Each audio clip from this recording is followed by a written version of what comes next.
So you mentioned something at 70, the second sort of phase of insight. Say a little more about that. It was Tim Russert's funeral that I saw. Tim Russert. Yeah, died at about, what, 2007? 50s, yeah. 2007, 2008, 2007. He was in his early 50s. I thought he was brilliant with Meet the Press. Never been a moderator. In my view, this has been better. And at his funeral, with former presidents and astronauts and celebrities, the tributes were unbelievable. And it occurred to me, he never got to hear it. He's never going to hear a word of it. That registered. I thought, that doesn't make sense. It's either too late or it's almost too late. I don't want that to be my life. That may be customary, but sometimes customary is not good. It's just usual and common, but not smart. I asked Lola, I said, I have an idea for a gift for my 70th. She said, what is it? I said, I want to spend as much time as I need in the coming year to sit down with everybody who had been important in my life. I wanted to go visit with them. I want to sit with them. I want to have an experience with them after I talk with them. And I want each one of them to know how important they've been in my life. Lola has been either the creator or the supporter of everything important in my life. Said, if that's the gift you want, you should take it. And that's what I did for the following 11 months. After I was 70, I visited with 44 people, brought me to Kenya, to Mexico, to Canada, many places in the United States. It was a remarkable moment of my life.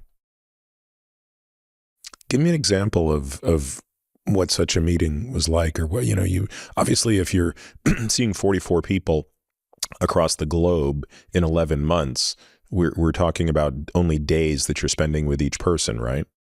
Oh, literally a day. Yeah. So you would fly into Mexico City. Yeah. So most of them were domestic. And in fact, some of them I was able to do 2 in one trip or 3 in one trip. I had a few in Florida, so I would combine them. So it wasn't like I had 44 trips. Some were from Southern California, which is where I live. It didn't require traveling. So I don't want to make this seem like this was a extensive travel, whatever, but I want to highlight the simplicity of it. First of all, I hesitate to typically tell this story about 44 people because people and your listeners will probably say, oh, I don't have 44 people.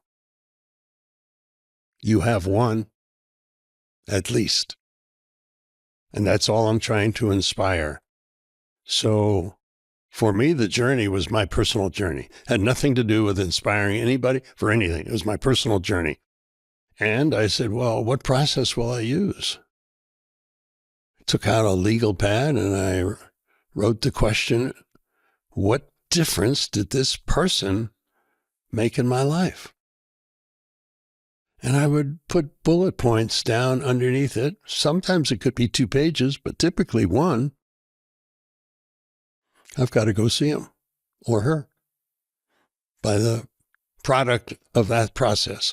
I took that legal pad with me, and I had 4 bases that I covered in every conversation.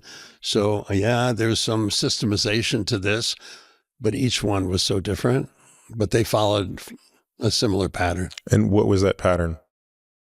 Well, the first base was just, how did I have the good fortune of meeting you? How did that happen?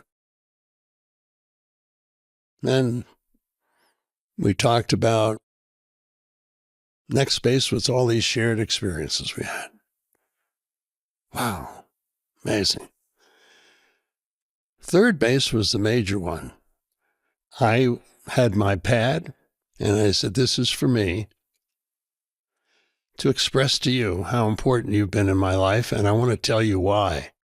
Because to me, the specificity, never do say that word too easily,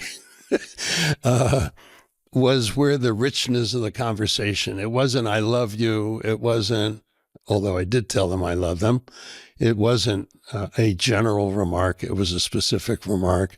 So third base was the big one. The fourth one was kind of for me, which is that I had known these people over 1,000 years. And I said, this is my only opportunity. Incidentally, I recorded every conversation. And because it's so hard to take in acknowledgement and appreciation, at the end of this year, I mailed to each one of them a picture, 120-word letter summarizing it, and the CD which summarized our conversation, and framed them and mailed it to 44 people. But the last piece of it was that I wanted to learn something about myself. And so I said, listen, I would appreciate it if you could give me one piece. I'd like to create a mosaic about who I am. Would you be good enough to share with me what would that piece have been from your perspective? And that was my fourth base. That's the whole experience. That's the whole process. What was the most interesting thing you learned in that year? About life, not necessarily about yourself, but just about life and the richness of it.